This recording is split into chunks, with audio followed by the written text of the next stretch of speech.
Hello and welcome to From Impossible to Inevitable. I'm your host, Megan Bauer. Thank you so much for joining me today and pushing play on today's episode.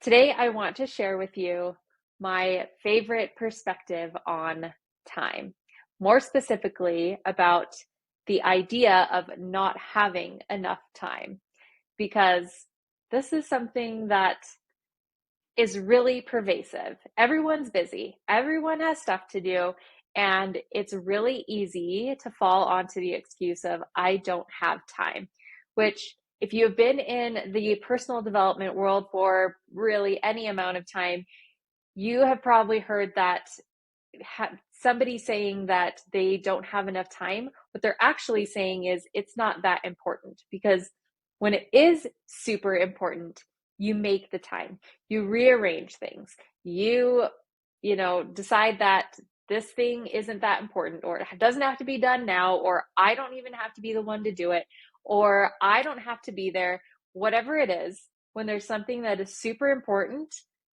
somehow what's not important fades to the background. Oh, I can do that tomorrow, or I can have somebody else do that, or whatever it is. It becomes so much more clear when something is important, how you can creatively rearrange things.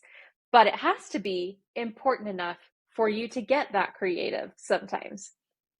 So I love that idea. And I wanted to present another perspective to you.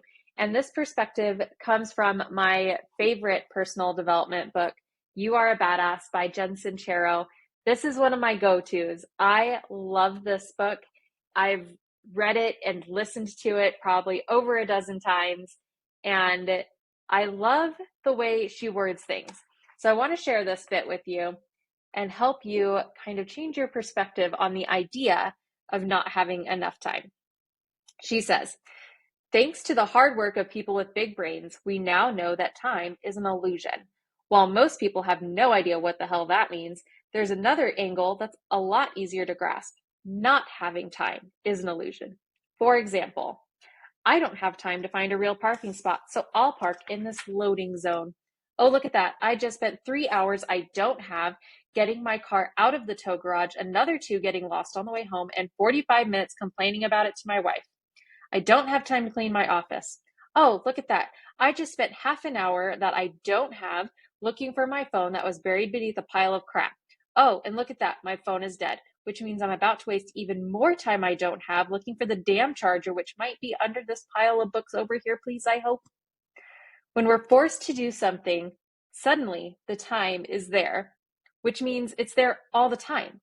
But we've just chosen to limit ourselves by believing that it isn't. Isn't that powerful? We have chosen to limit ourselves by believing that the time isn't there. Now, our reasons for limiting ourselves on that belief probably vary widely. However, the truth remains the same, that the time is there. What do you want to do with it? Like, what you get to make that choice. And sometimes we only make that choice for things that are super important. So if reaching your goals is super important, the time is there. You can always find that time.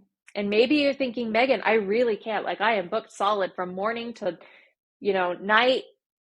Then maybe you just need to reevaluate where all of that time is being spent. Like, really, I have invited you before to make a time log. And I know that sounds so time consuming. Like, I don't have time to make a time log because then I'm writing down what I'm doing, but I need to actually do the thing that I'm doing and whatever. Okay, here's another thing. I get that. I totally do. It seems counterintuitive to figure out where your time's going by tracking where your time's going and spending time doing that. I get it. Wow. Here's another thing. Why don't you track your time online? If you have an iPhone, it does it for you automatically. I love that Sunday notification of how much time I spent online over the week. because it's like, and usually right now I'm ranging at about 2 hours on my phone every week. And you can go in and it'll tell you where you spend your time, like what apps specifically you spend your time on. And if you take a week or 2 weeks worth of that data and look at it and you're like, do I actually want to spend, 45 minutes in a day on Instagram, on Facebook, playing a game?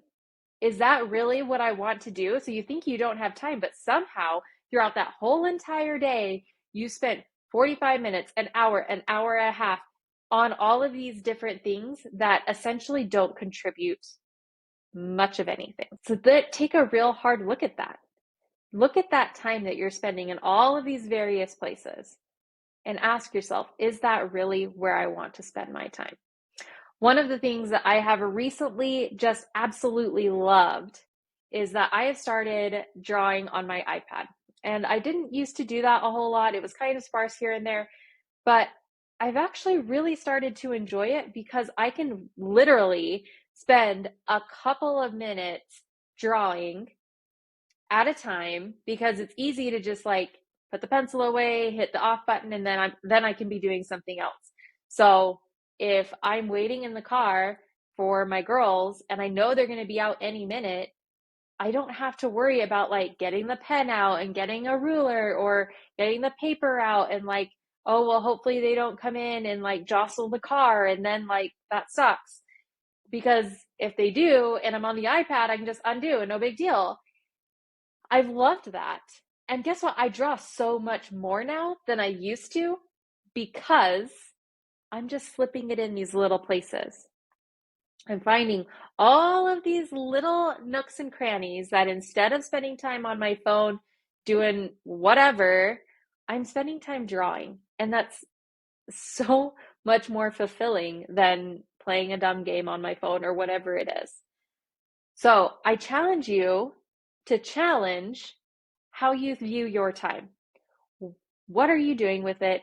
Are you spending it the way that you truly want to on what actually matters? And make more conscious decisions. Find a way for you, whatever it is that you want to do, whatever it is that your goals are, find a way that you can slip those little things in throughout your day. Instead of reaching for your phone, can you reach for a book? Can you reach for a notebook? Can you reach for a Word doc? Can you reach for something else that's actually going to build you to where you want to go? Be creative about it. You have the time. You truly do. So what are you going to do with it? You going to focus on what matters? It's up to you. Okay. That's what I have for you today. Thank you so much for joining in today. I hope you have the best day and I wish you all the best. Till next time. Bye for now.